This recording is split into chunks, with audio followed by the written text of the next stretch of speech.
Bonjour à tous, j'espère que vous allez bien. On se retrouve en ce samedi 28 septembre 2024 pour une petite vidéo où nous allons passer en revue 5 indicateurs dont la plupart sont des indicateurs on-chain que j'ai postés avec des analyses cette semaine sur mon compte Twitter.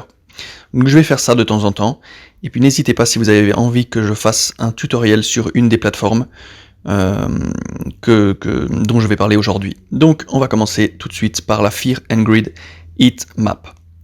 Donc on la retrouve sur Chain Exposed, un très bon site d'indicateurs on-chain, et puis celui-là c'est un indicateur de sentiment de marché qui est pour moi fantastique. Donc on va voir pourquoi. J'ai mélangé cet indicateur, donc ce graphique, avec la psychologie of a market cycle, ou l'étude d'une bulle spéculative de Wall Street, ou que vous connaissez déjà très certainement, et puis je vais vous en parler tout de suite sur le graphique. Alors, comment fonctionne ce graphique ?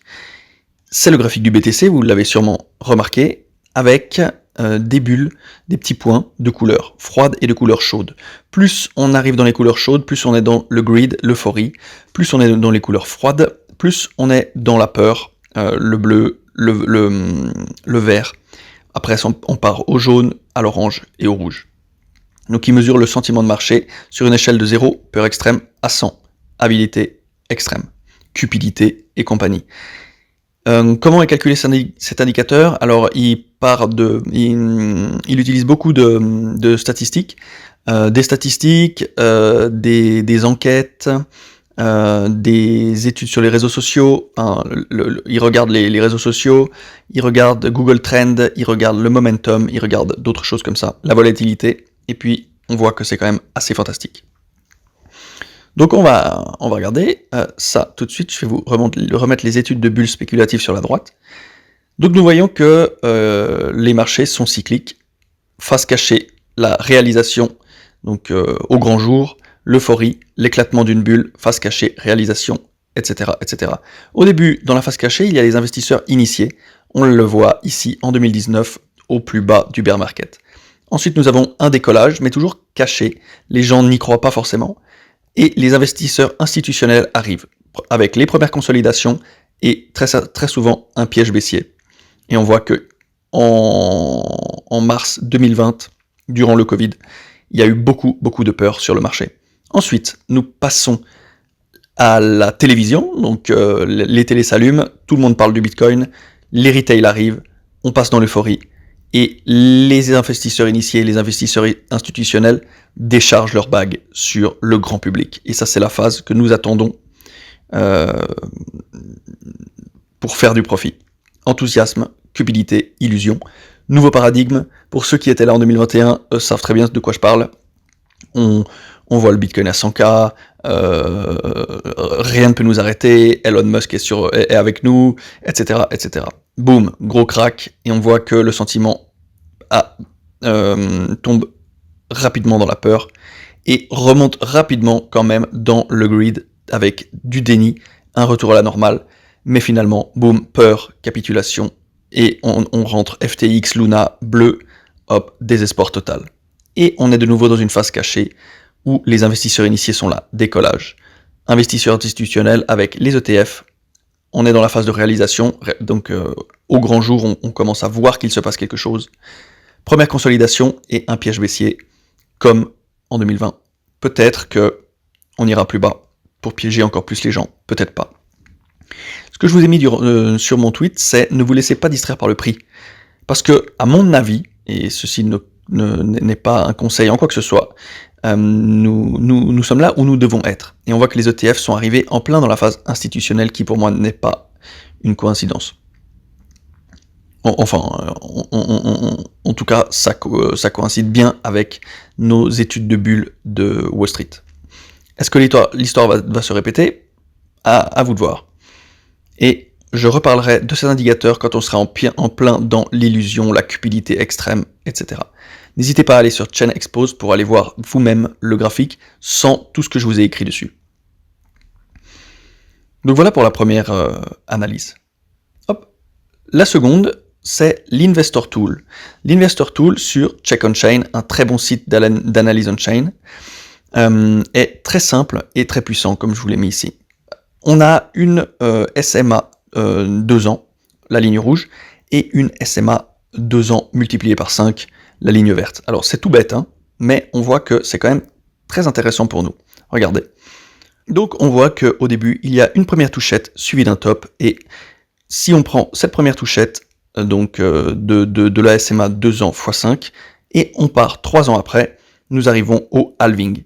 Ici de 2020, pareil pour le bull run de 2021, boum, 3 ans après, le halving. Et que le halving est quelques mois avant la montée du bull run.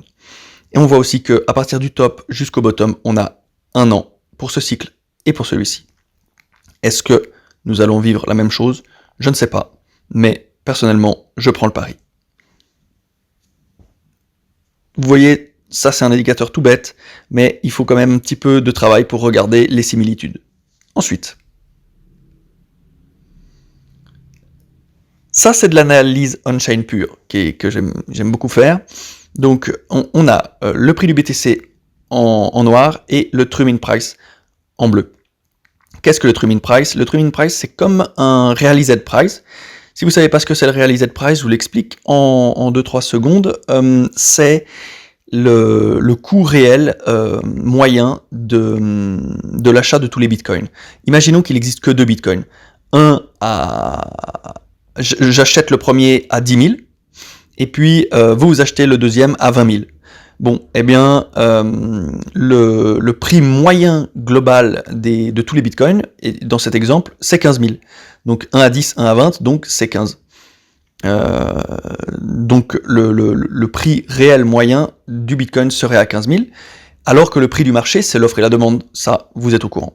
Et le true min price, c'est le prix moyen du marché réel, mais que avec les bitcoins actifs. Ce qui est encore plus intéressant. Et on peut voir quelque chose de franchement fantastique à mon goût, que le true min price d'avril 2021 était à 27 860, alors que le prix du BTC était à 65 000. Et qu'aujourd'hui, on est à 65 000, aujourd'hui où je tourne la vidéo, on est à 65 000, et que le true min price actuel est à 47 000. Donc on voit qu'on n'est clairement pas en surchauffe.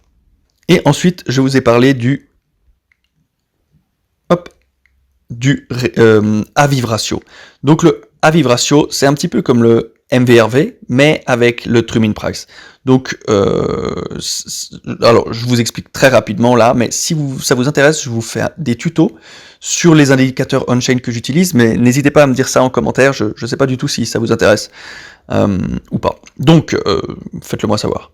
Le AVIV ratio, donc c'est un oscillateur qui nous montre si, comme je l'ai écrit ici, le prix actuel est cohérent par rapport à ce coût. Et ce coût, c'est le true min price. Donc, est-ce qu'on est surévalué ou sous-évalué? Donc, actuellement, nous sommes à 0,33. Peut-être qu'aujourd'hui, où je tourne la vidéo, on est à 0,35. Et on voit que les tops, c'est plutôt aux alentours de 1,94 ou 94, 1,94, 1,60. Et le top de cette année était à 0,84. Ce qui nous ferait penser, enfin qui me fait penser personnellement qu'on est plutôt sur un mi-top de mi-parcours et pas un top global de marché pour partir dans un bear market. Alors, on voit à noter aussi que les tops sont de plus en plus bas sur le ratio, et c'est normal, tous les indicateurs le montrent, le marché devient mature petit à petit et s'aplanit, mais quand même, on est passé de 94 à 94 à 1. D'ailleurs, je me demande si j'ai pas fait une erreur là, mais ça me paraît un peu plus haut, mais peut-être que non. Partons du principe que c'est 94, 94, 1, 1.6, et là, 84, c'est quand même trop abusément bas à mon avis. Peut-être qu'on arrivera à 1.3, 1.4 ou 1.2, mais à voir. On en reparlera de toute façon quand tous les indicateurs seront en surchauffe. C'est pour ça que je dis, je ne pense que nous avons encore rien vu. Ensuite, nous passons sur les altcoins. J'ai une petite overview on-chain de AV. Donc, le prix réalisé, je vous l'ai expliqué tout à l'heure, c'est 141, et le prix actuel est 153. Donc, on voit que ça, c'est très bullish, franchement. On vient de passer au-dessus du prix réalisé après un très long range, la tête sous l'eau, pendant au moins 3 ans. Et ça veut dire que actuellement, nous ne sommes pas surévalués par rapport à cet indicateur. Alors que nous venons de faire x2 ou x3. Les bénéfices nets réalisés, on voit aussi que cet indicateur nous montre que nous sommes tout petits ici en bas à droite. Même les profits de mars-avril 2021 ont été plus hauts. Et on voit que, comparé au bull run de 2021, mais nous sommes complètement nous n'avons rien vu, à mon avis. On sort juste la tête de l'eau, comme je vous l'ai dit, ici. Et les pertes et profits non réalisés, donc latentes, on était en perte depuis 3 ans, et on passe juste en positif. Est-ce que maintenant tout le monde va jeter leur bague comme ça? Je ne pense pas. Sans parler du Fonda et des news qui arrivent sur AV, je suis très positif sur cet altcoin, à mon humble avis, et ça n'engage que moi, parce que je ne suis pas conseiller financier. Et d'ailleurs, moi, je n'achète plus, je hold, parce que j'ai acheté plus bas quand graphiquement on était à plat. Hop. Pour notre dernière analyse, nous avons Fluence Network, FLT, qui est dans la catégorie d'épines.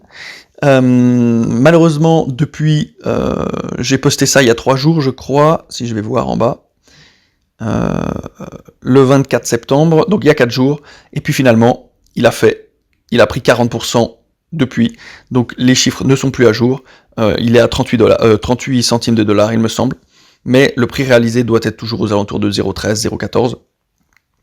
Étant donné que c'est un nouveau jeton, il n'est pas totalement